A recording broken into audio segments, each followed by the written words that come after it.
Yeah, revolution it doesn't take very many people to start a revolution. In 1775, only 25% of the American colonists are actively supporting revolution.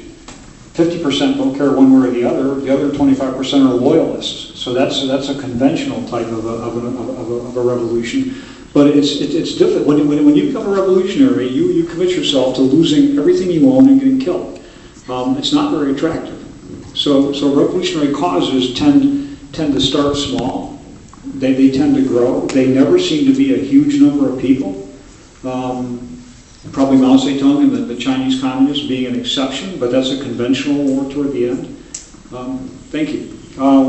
Somebody who hasn't answered a question, or given a question yet. Question on how you compare the activities of the Armenian Revolutionary Federation in comparison to modern day ISIS or Al-Qaeda. How is one considered how could you compare the two when one is a self-defense movement whereas the other being a rebellion act? Yeah, the name itself, the Armenian Revolutionary Federation. The manifestos they publish clearly indicate autonomy and independence as a goal. So we can kind of get to that place. How similar are they to ISIS or ISIL today? They're not similar in ideology. They're not similar in religion. They are similar in the organizational architecture, how they're organized. So it's an organizational pattern, not an ideological similarity. So they're similar in organization and in method. Guess what? The Armenians and the committees, they have a whole bunch of Turks.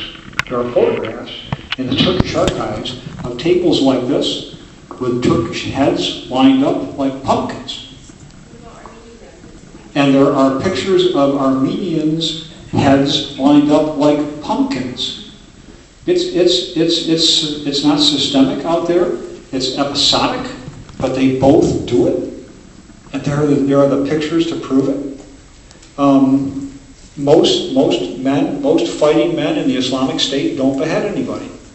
Most fighting men in the Islamic State today are courageous battlefield fighters fighting for an ideological belief that is true to them. It doesn't justify it, it doesn't rationalize it, it just explains what they're doing. So organizational architecture is the similarity. Way in the back there, sir.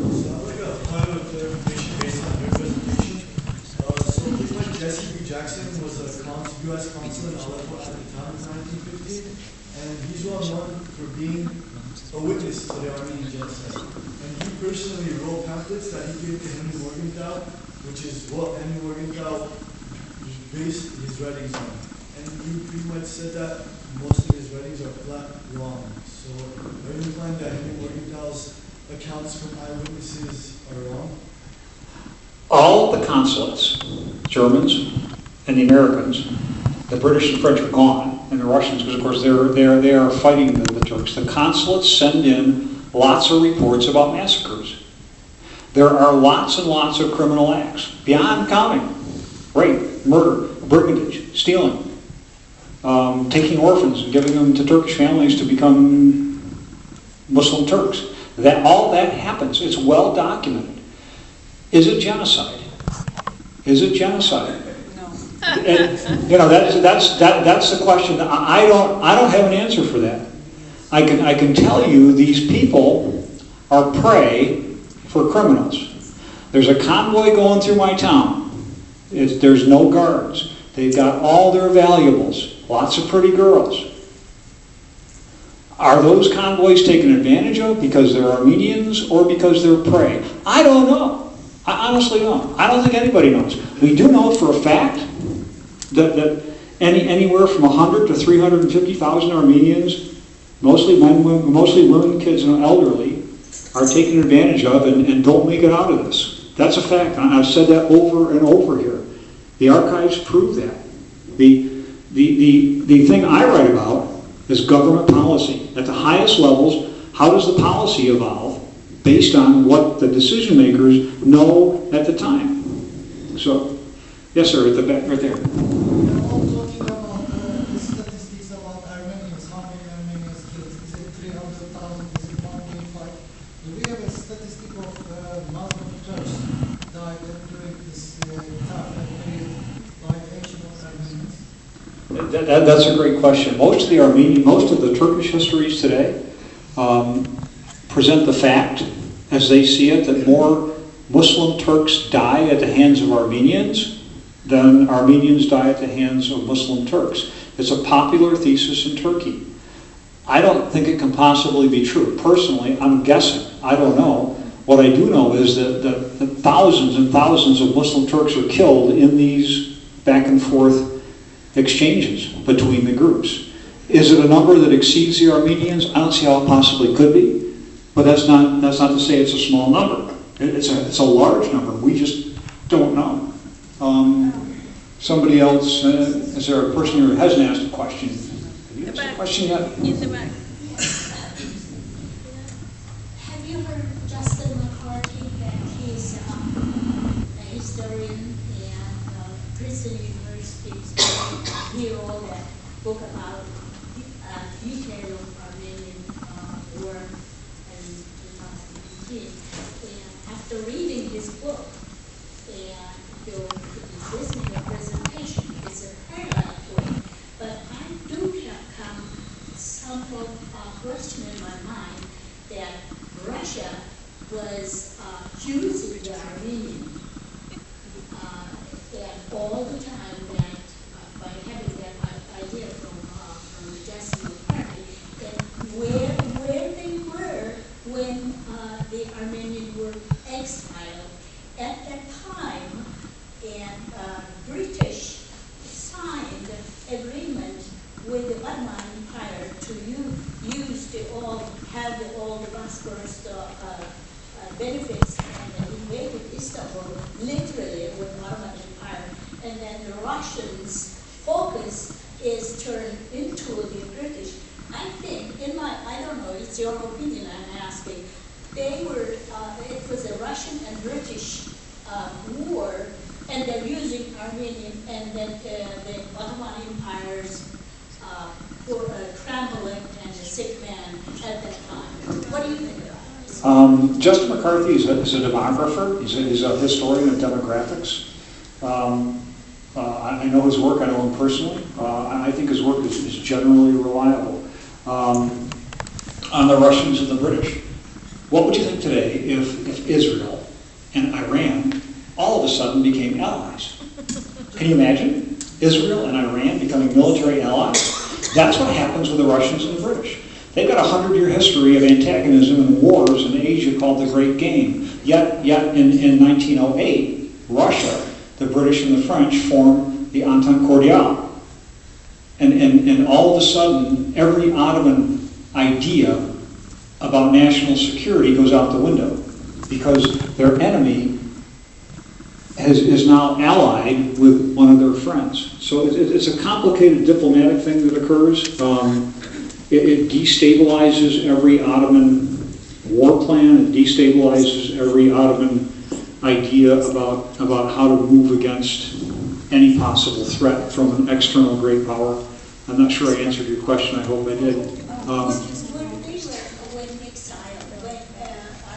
exiled, why did the Russians help them? Why did they all of a sudden they stopped and focused to the Bosphorus? Yeah, why do the Russians help the Armenian exiles who leave eastern Anatolia?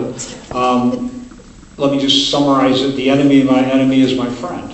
These people are fleeing the Ottomans, even though we won't let the Armenians have their own autonomous independent state within the Russian Empire, but yet these people may be an asset to us, helping if we continue the war against the Ottomans. I don't know if that's the answer. That's my guess. One more question, and then okay. It's related to that issue. So you said that what time exactly was the existence of Armenia? Because Armenians refers to the eastern part of Turkey often as Western Armenia.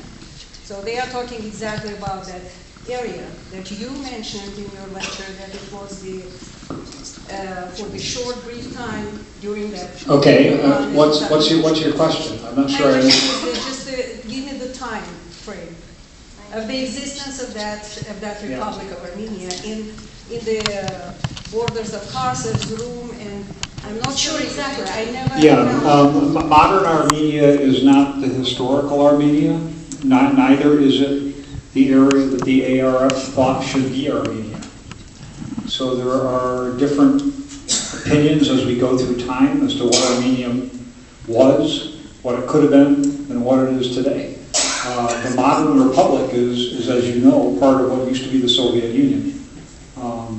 It's what we call a truncated rump state. It's only a portion of the area that used to constitute where the Armenian people in population densities used to live.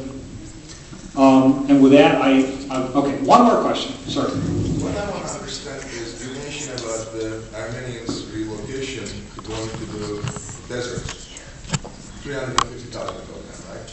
And you mentioned that the locals who were attacked, who are they? Are they Arab, Kurdish people? Because right now, the point over there is Syria and Iraq. Ottoman time, and it's still current. The Arabs and the Kurdish people, they live there. So the possibility of it, Arabs and the Kurds, they were the ones who attacked the Armenians. But Turks will get blamed. Yeah, and that's a good question. Who are the perpetrators? It's not the Ottoman army. What happens is the local governors hire guards to run these convoys. It's a primitive sort of contractor, in a sense. They contract Kurds, they contract locals, they contract anybody who's escaped the draft and isn't in the army, and give them weapons and send them out to guard and move these convoys along. I don't know who they are. Many people would say Kurds. I think a substantial number are probably Kurdish. We know that 1,600 of these perpetrators were put on trial in 1916. There are Turks among that. There are Arabs. There are Kurds. Frankly, I don't really have an answer other than that.